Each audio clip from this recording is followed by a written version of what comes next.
Danny Kowalski had always loved junk shops. Not the fancy ones with clean floors and high prices. He liked the dirty ones. The ones where nobody went. The ones filled with things that people had forgotten about. It was a cold Thursday evening when he walked into Morrow's Salvage. Rain was falling outside. The shop was in a bad part of town, and most people walked past it without looking. But Danny always looked. He always went inside. Old man Morrow sat behind his counter, half asleep. He nodded at Danny and went back to his nap. Danny walked down the creaking stairs to the basement. That was where the good stuff was. The weird stuff. The stuff that nobody wanted. 3 years ago, everything had changed for Earth. Ships from other worlds had come. They called themselves the Galactic Trade Authority, and they wanted to do business with humans. Suddenly, alien technology was everywhere. But the good technology was expensive. Very expensive. Normal people like Danny could not afford it. What they could afford was the junk. Broken machines. Old artifacts. Things from dead civilizations that nobody remembered anymore. The aliens sold this stuff cheap because they did not want it. Danny liked looking through this alien junk. Sometimes he found interesting things. Sometimes he found nothing at all. Almost nothing at all. But he always enjoyed the search. Tonight, he was digging through a cardboard box in the corner. The box had a handwritten sign that said, "Miscellaneous $5 each." Inside were broken pieces of metal, cracked crystals, and things Danny could not identify. Then he saw it. It was a sphere, about the size of a baseball. The metal was dark, almost black. It seemed to drink in the light instead of reflecting it. Strange patterns covered its surface, but they were worn down. Smooth. Old Danny picked it up. The moment his fingers touched the sphere, something happened. Warmth spread through his hand. It moved up his arm.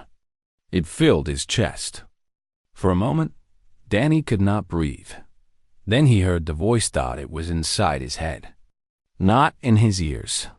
Inside his mind. The voice was old, ancient, and it was female. Daniel. Danny almost dropped the sphere. He looked around the basement. He was alone. Old man Morrow was still snoring upstairs. There was nobody else here. At last, the voice said. A mind that burns bright enough to hear. Danny's heart was beating fast. His hands were shaking, but he did not let go of the sphere. "What are you?" he whispered. "I am the Sara," the voice answered. "I am the last of the Draken Collective. And you, Daniel Kowalski, are the first being in 4,000 years to wake me." Danny stood very still. He was scared, but he was also curious. More curious than he had ever been in his life. 4,000 years? He said, "How is that possible?" The voice in his head was patient. It was gentle, but Danny could feel the power behind it. This was not a weak thing speaking to him. This was something vast, something old beyond his understanding. "My people were called the Draken," the Sara said. "When your kind was still learning to grow food, we were traveling between the stars. We built great ships. We created wonderful technologies. We were strong." Danny sat down on an old crate. His legs felt weak. "What happened to you?" he asked. "We made enemies," the Sara said. "Creatures called the Hollow. They do not exist the way you and I exist. They live between dimensions, between the spaces of reality. And they feed on thought, on consciousness, on minds." Danny felt cold. The warmth from the sphere was still there, but now he felt cold inside. "They attacked us," the Sara continued. "We fought them. We fought for 1,000 years. But in the end, we lost. The Hollow consumed my people. They ate our minds. They destroyed everything we built. But you survived," Danny said. "Some of us did. We poured our consciousness into vessels like this one. We scattered them across the galaxy.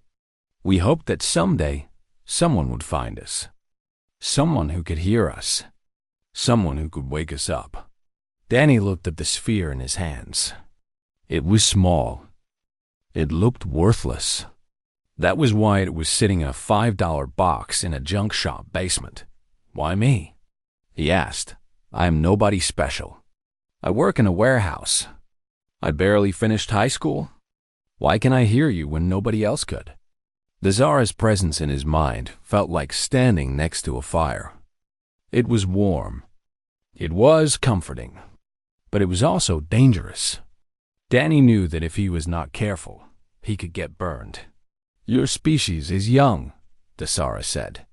The older races in this galaxy have changed themselves. They have put machines in their brains.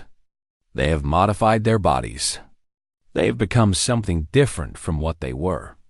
But you humans are still natural, still pure. Your minds are flexible in ways that theirs are not. Flexible? Danny asked. You can think in patterns that others cannot. You can make connections that others miss. Your brain is like water. It flows into whatever shape it needs to be. The older races have minds like stone. Strong, but rigid. They cannot hear us anymore. But you can. Danny thought about this. All his life, he had felt ordinary. He had never been the smartest person in the room. He had never been special in any way. But now this ancient being was telling him that his ordinary human brain was exactly what she needed. What do you want from me? He asked. There was a pause. When the Tsar spoke again, her voice was heavy with sadness. The Hollow are returning, she said. I can feel them. They are at the edge of this solar system. They are hungry. And the powers of this galaxy do not believe the old warnings. They think we are myths. They think the Hollow are fairy tales told by dead civilizations. But they are real, Danny said. They are very real. And they are coming. For everyone.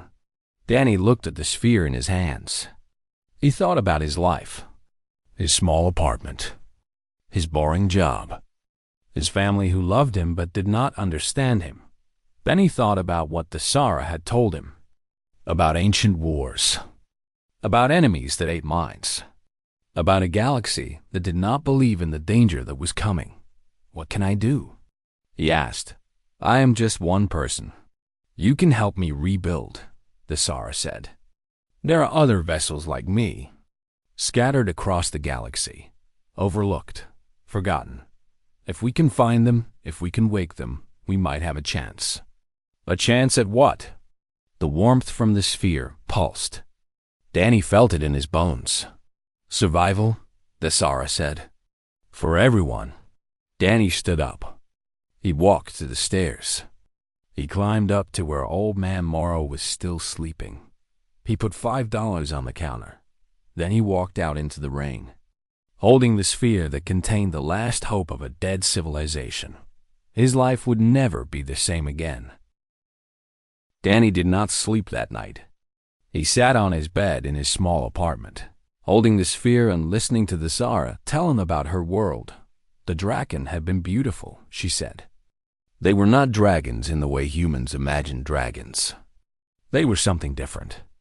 Something that had no word in any human language. But they had been proud, strong. They had built cities that floated in the clouds of gas giants. They had created machines that could fold space like paper. They had lived for thousands of years. And then the Hollow had come. We did not understand them at first, the Tsar said. Her voice in Danny's mind was sad. They did not want our planets.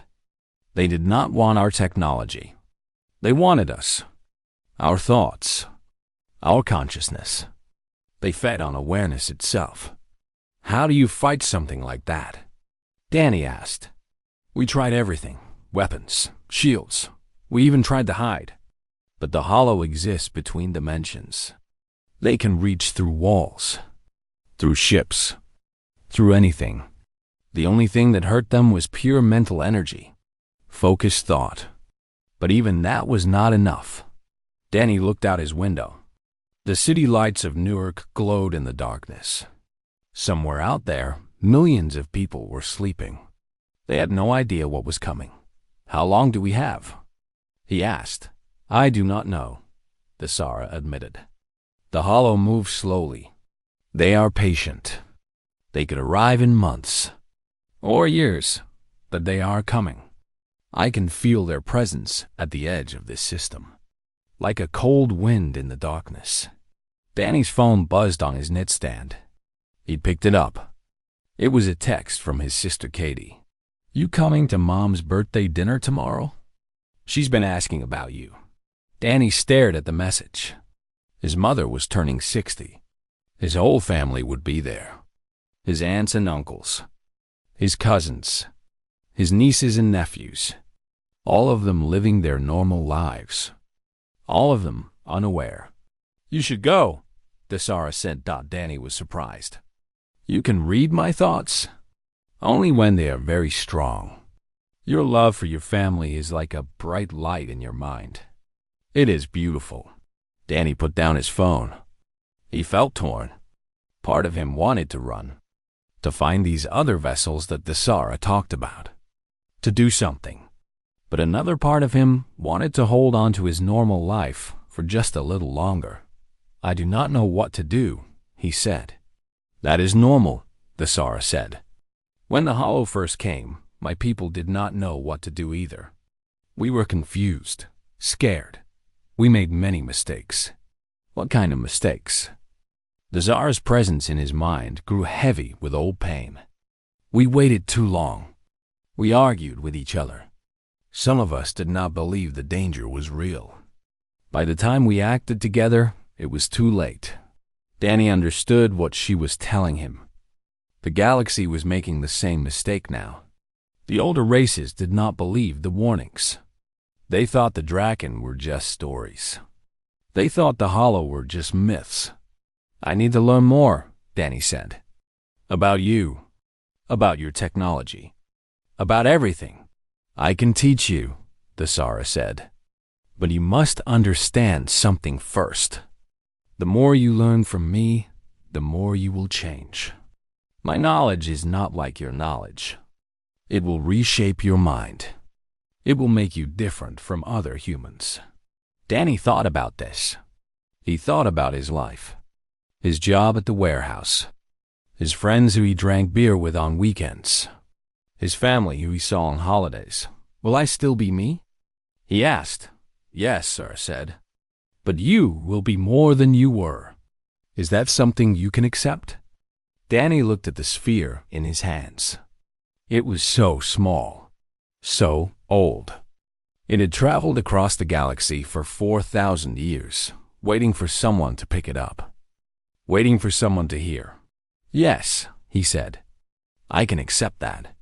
That night, the Tsara began to teach him. She showed him memories of the Draken civilization. He saw their great ships crossing the void between stars. He saw their cities, beautiful and strange, filled with art and music that no human had ever imagined. He saw their children playing in gardens that floated in the sky. And he saw their war. He saw the hollow coming like a dark tide. He saw Draken warriors fighting with weapons of pure thought. He saw them dying, one by one, world by world, until there was nothing left. When Danny finally opened his eyes, the sun was coming up outside his window. He'd been sitting on his bed all night. His body was stiff. His eyes were wet with tears. "I am sorry," the Tsara said. "That was hard for you to see." "Your people were amazing," Danny said. "And those things destroyed them. They destroyed our bodies. But they could not destroy our essence. That is why we created the vessels. As long as one of us survives, the Draken are not truly dead." Danny got up from his bed. He went to the bathroom and looked at himself in the mirror. He looked the same as always. Brown hair, brown eyes, a face that was neither handsome nor ugly, Just ordinary Dot, but he did not feel ordinary anymore. The other vessels, he said. Where are they? Scattered across the galaxy. In junk shops like the one where you found me. In museums where they are mislabeled as primitive art. In private collections where they gather dust. The Galactic Trade Authority has been selling our relics as worthless trinkets for centuries. Danny almost laughed. The irony was incredible. The most advanced technology in the galaxy was being sold for $5 in cardboard boxes. How many are there? He asked. I do not know for certain. Hundreds, maybe thousands. When we created the vessels, we scattered them as widely as we could. We hoped that even if most were destroyed, some would survive. And you need humans to wake them up. Yes, only minds like yours can interface with our technology now. The older races have changed too much. Danny made a decision. He walked to his closet and pulled out an old backpack. He started putting things inside. Clothes, his phone charger, a picture of his family. What are you doing? The Zara asked. I am going to find the others, Danny said. The other vessels. I am going to wake them up. That will be dangerous. You will need to travel across the galaxy. You have no ship, no money, no connections. Danny zipped up his backpack. He put the sphere carefully in his jacket pocket, close to his heart. Then I will figure it out, he said. That is what humans do. We figure things out. The Zara's presence in his mind warmed. Danny could feel something that was almost like a smile. Yes, she said. I am beginning to understand that about your species. You are stubborn, determined. You do not give up. No, Danny agreed. We do not. He picked up his phone and typed a reply to his sister. I will be there for Mom's birthday. But after that, I need to go away for a while. I will explain when I can. Love you. He sent the message. Then he put the phone in his pocket and walked out the door. His journey was about to begin. 3 months had passed since Danny found the sphere in that junk shop basement. 3 months since his life changed forever. Now he was standing in the cargo hold of a Nexari trading vessel, surrounded by crates of garbage from 100 different worlds. The ship was called the Dusty Merchant, and it smelled like old metal and strange chemicals. Danny had paid every cent he had to get passage on this ship. The Nexari captain did not ask questions as long as you paid. His family thought he had lost his mind. His mother had cried when he left. His sister Katie had called him 20 times, begging him to come home. His friends did not understand. Nobody understood, but Danny could not explain. Not yet. Maybe not ever. Focus, the Zara said in his mind. The vessel is close. I can feel it. Danny nodded and kept searching through the crates. The Nexari crew ignored him. They thought he was just another crazy human looking for alien junk. They were partly right. For 3 months, Danny had been learning from the Zara. She taught him about Draken technology, about their history, about the Hollow and how they moved through the spaces between dimensions. His mind had changed, just like she warned him it would. He could see patterns now that he could not see before. He could think in ways that felt strange and new, and he could sense the other. Vessel's dot, it was like a faint ringing in the back of his head, a vibration that pulled him in certain directions. The Zara called it resonance. The vessels called to each other across the void. That resonance had led him here, to this cargo hold, on a ship traveling through a sector of space that humans had barely explored. There, the Zara said. Danny's hand moved to a pile of corroded metal discs. They looked like trash. Old, broken, worthless. But one of them was different. One of them was singing to him in a voice only he could hear. He picked it up. The moment his fingers touched the disc, warmth flooded through him. But this time, it was different. This time, the warmth came from somewhere else. From someone else, a new presence entered his mind. It was old, ancient, male, and very confused. "Thesara?" The new voice said. "Is that you, Nestling?" "Kovacs," Thesara replied. Danny could hear the emotion in her voice. Joy, relief, grief. "You survived." "I slept," Kovacs said. "For so long. I dreamed of darkness. And now I wake to find... What is this? What manner of creature holds me?" Danny felt the new dragon's attention turn toward him. It was like being examined by a giant eye. Kovacs was older than Thesara. His mind was heavier, denser, filled with thousands of years of memories. "He is human," Thesara said. "From a young world called Earth. They are remarkable, Kovacs. This one heard me through 4,000 years of silence." Kovacs' presence probed Danny's mind. It was gentle, but thorough. Danny felt the ancient being looking at his memories, his hopes, his fears, everything that made him who he was. "Extraordinary," Kovacs said at last. "Their neuroplasticity is unlike anything I have encountered." "How many of them are there?" "About 8 billion, Danny said out loud. Both dragons went quiet. The silence stretched for a long moment. 8 billion, Kovacs repeated. 8 billion minds that might interface with our technology. Thesara, do you understand what this means?" "I do," Thesara said. "The Hollow destroyed us because we were few. We were thousands. They are billions." Danny felt something shift in his chest. He had come looking for a purpose. He had found something bigger than he ever imagined. "The Hollow are returning," Thesara told Kovacs. "I have felt them at the edge of this system." Kovacs' presence grew cold with old anger. "Those parasites. They took everything from us. Our homes, our families, our future. They may yet take more," Thesara said. "Unless we stop them." "How?" Danny asked. "I am just one person. Even with both of you in my head, what can I do against things that ate an entire civilization?" Kovacs' attention focused on Danny again. This time, it felt different, warmer, almost fatherly. "You are not alone, young one," Kovacs said. "There are other vessels out there, other draken waiting to wake. And more importantly, there are other humans like you. Minds that can hear us. Minds that can carry our knowledge.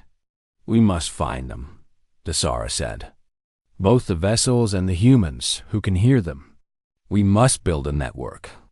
A new collective. Different from what we were, but strong enough to face the Hollow." Danny thought about this. 8 billion humans on Earth, more scattered across the galaxy now, working on colony ships and space stations.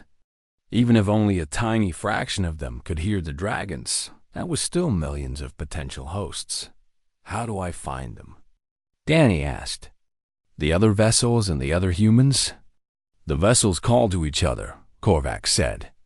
"You found me by following the resonance. There will be others. Thesara and I can help you sense them.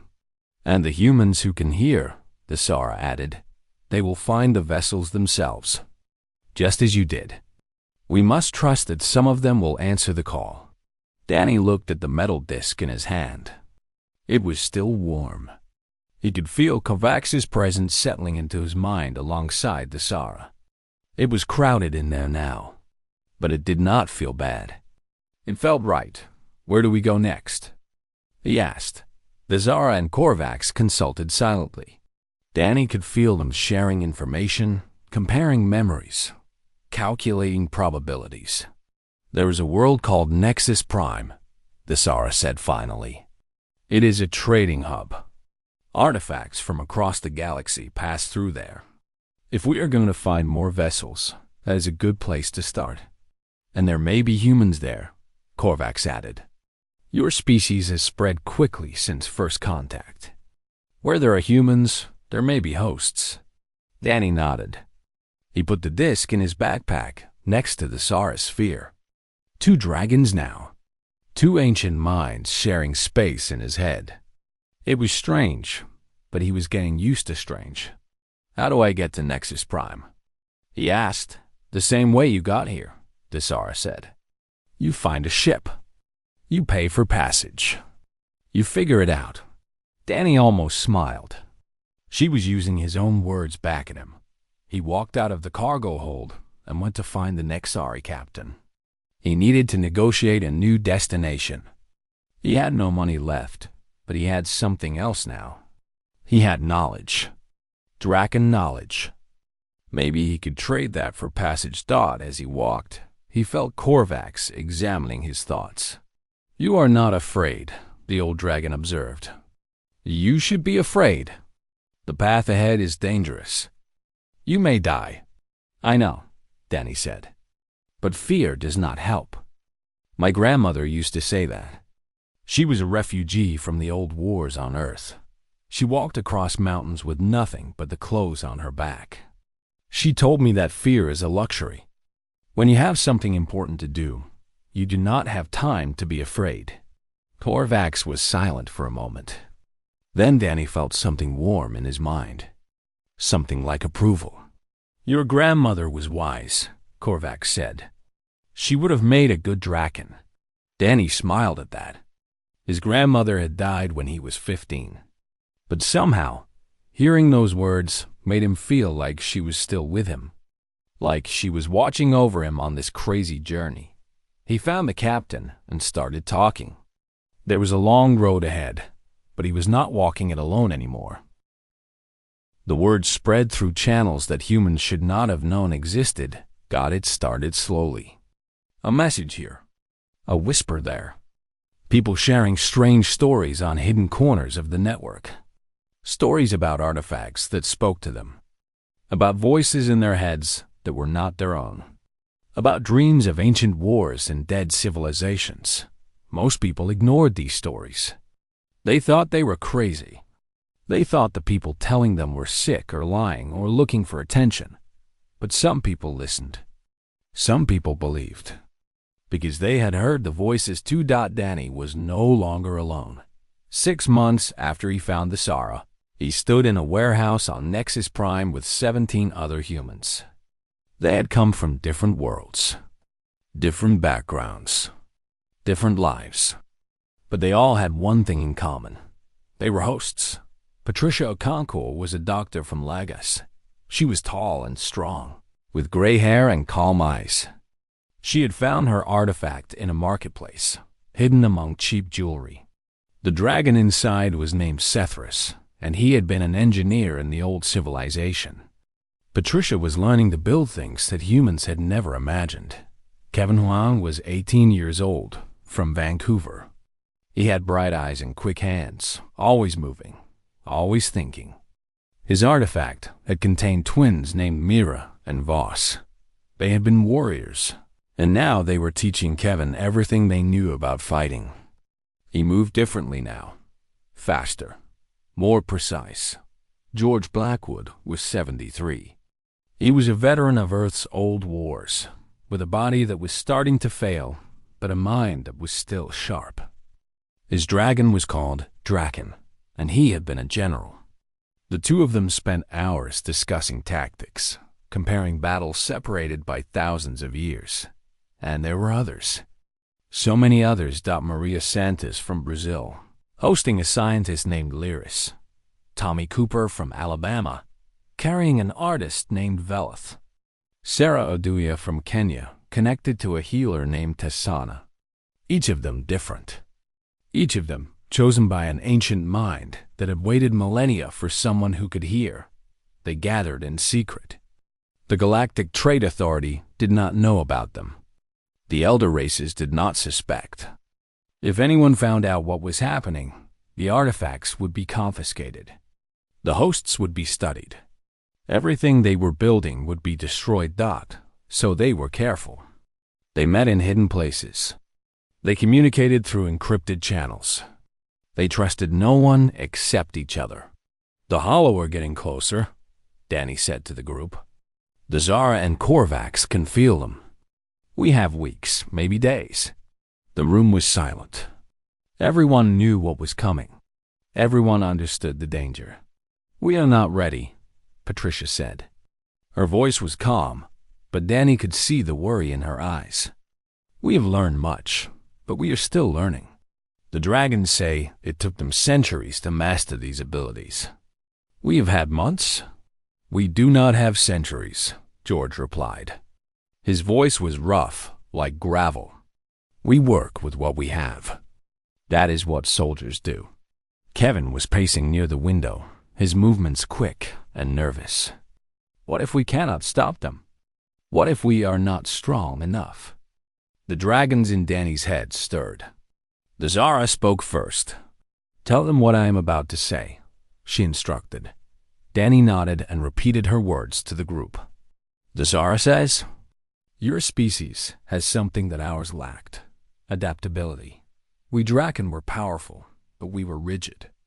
We fought the Hollow with force alone. We did not change. We did not improvise. But you humans are different. You find solutions in chaos. You adapt. You evolve. You surprise." The room was quiet as Danny continued. "She says, when the Hollow came for us, they knew exactly what to expect. They had studied us. They understood our weaknesses. But they do not know you. They do not understand humans. You are new. You are unpredictable. That is your greatest weapon." George nodded slowly. "She is right. Every battle I ever won, I won by doing something the enemy did not expect. The Hollow think they know what they are facing. They are wrong." Patricia stood up. She walked to the center of the room, where a holographic display showed a map of the solar system. Red dots marked the places where the dragons could sense the Hollow gathering. "We need a plan," she said. "The dragons have power, but they need us to channel it. They need our minds, our bodies, our will. We are the bridge between their knowledge and this world." "So what do we do?" Maria asked. She was young, barely 25, but her dragon Lyris was one of the oldest they had found. Together, they understood things about the universe that human scientists had never even guessed. Danny felt Korvax pushing at his thoughts. The old warrior wanted to speak.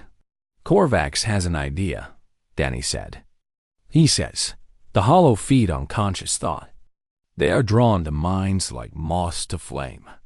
The more minds in one place, the stronger the pull. Earth is 8 billion people. When the Hollow arrive, they will go straight for Earth." "That is bad," Tommy said nervously. "No," Danny replied, relaying Korvax's words. "That is good, because we know where they will be. We do not have to search for them. We can prepare. We can gather. We can make our stand." George smiled. It was not a nice smile. It was the smile of an old soldier who saw a chance for victory. "A trap," he said. "We use Earth as bait. We gather all the hosts there. And when the Hollow come for the biggest meal in the galaxy, we hit them with everything we have." The room went silent again. It was a dangerous plan.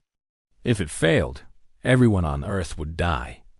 8 billion people, consumed by creatures from between dimensions. But if it worked, humanity would prove something to the entire galaxy. They would prove that the young species from the little blue world was not to be underestimated. "I'm going back to Earth," Danny said. "My family is there. If we are going to fight, I want to be near them." "I will go too," Patricia said. "There are more hosts on Earth than anywhere else. We need to find them, train them, prepare them for what is coming." One by one, the others agreed. They would return to Earth. They would gather their strength. They would wait for the Hollow to come dot as the meeting ended. Danny walked to the window. He looked out at the alien sky of Nexus Prime. Strange stars burned in unfamiliar patterns. Somewhere out there, in the darkness between those stars, the Hollow were coming. Isara's presence brushed against his mind. She felt different than before. closer, more integrated with his thoughts. He was changing, just as she had warned. But he was still himself. Still Danny Kowalski from Newark. Still the kid who loved junk shops and cold pizza and lazy Sunday mornings. Are you afraid? Desara asked. Yes, Danny admitted. But not for myself. For them. For all the people who do not know what is coming. You care about your species, Desara observed.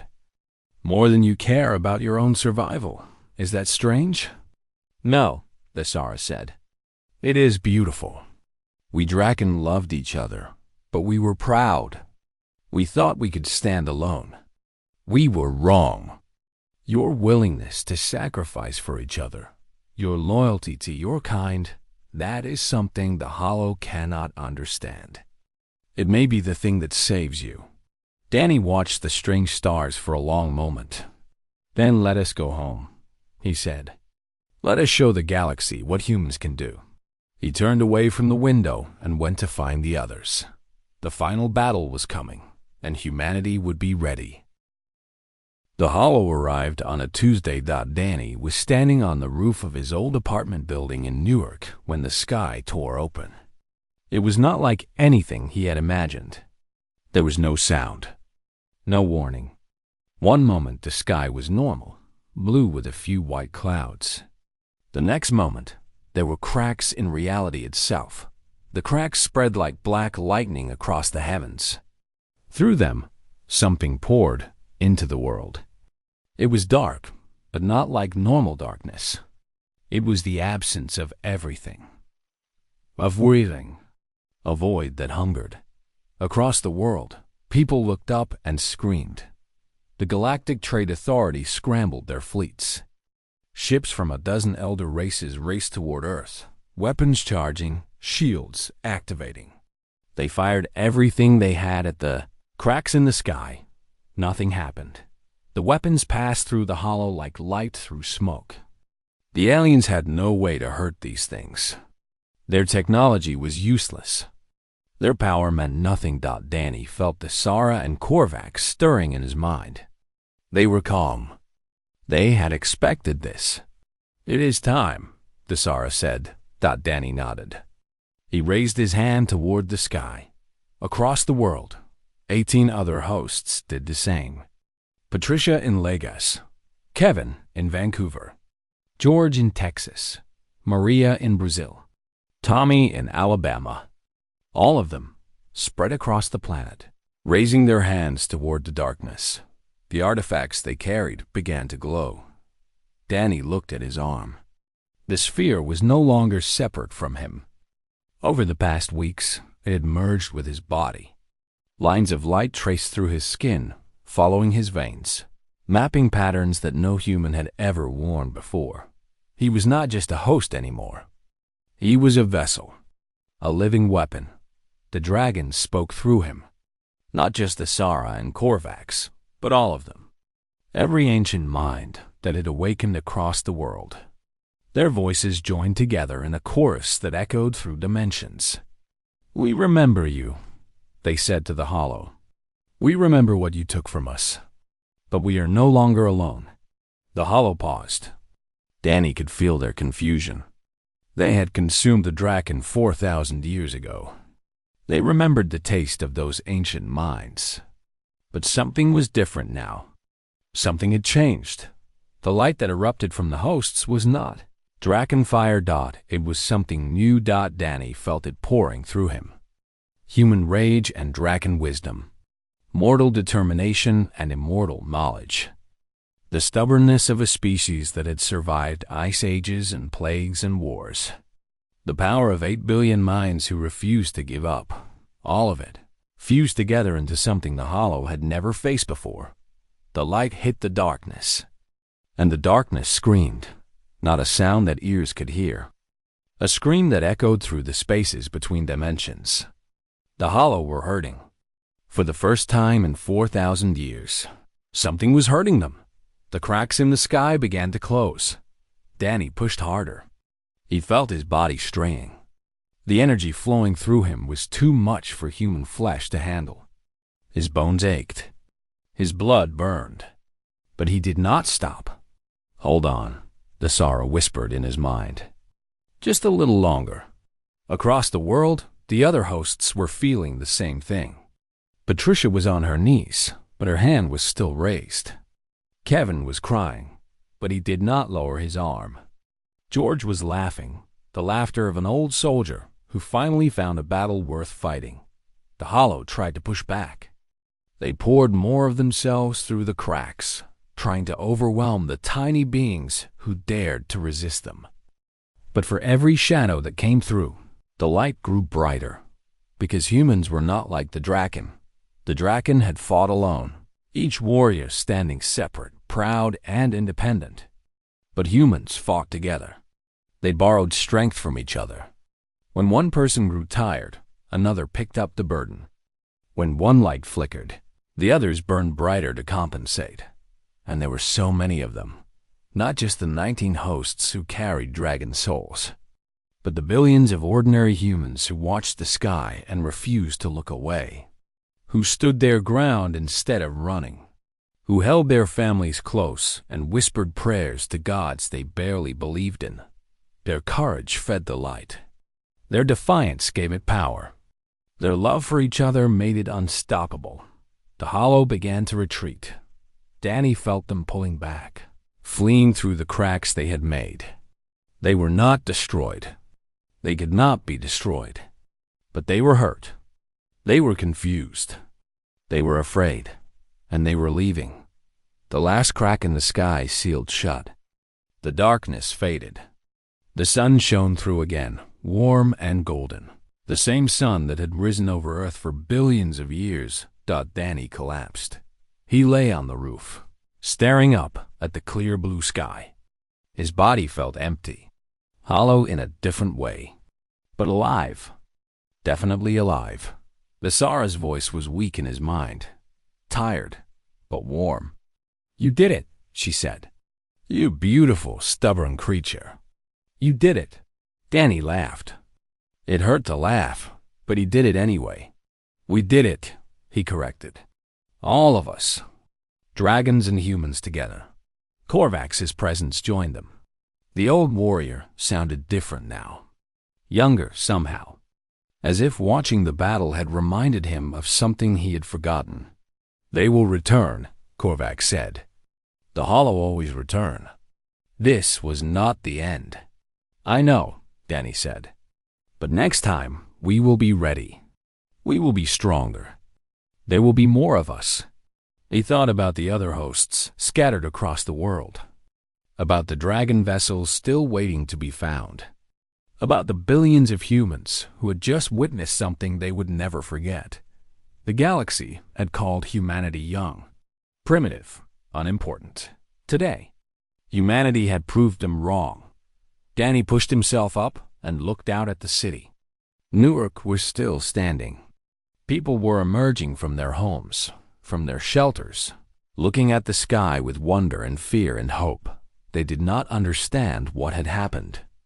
Not really, but they knew that something had changed. Something important. Danny felt the Tsar's presence wrapping around his mind like a warm blanket. "What now?" she asked. Danny smiled. He thought about his family. His mother, who had just had her birthday.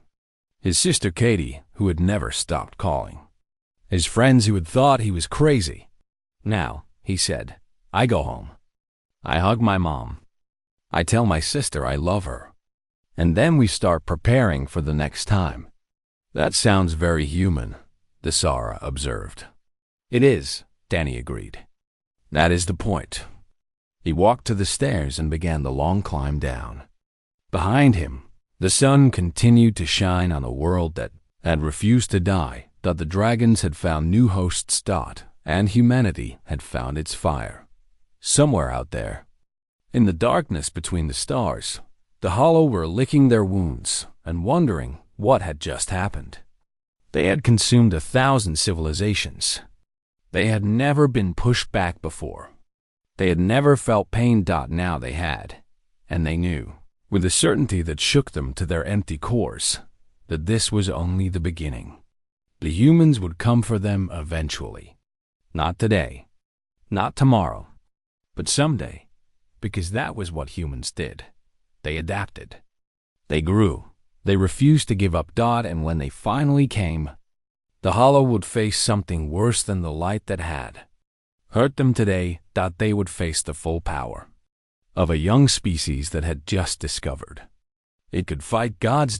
Danny reached the bottom of the stairs and walked out into the sunlight. His journey was not over. It was just beginning.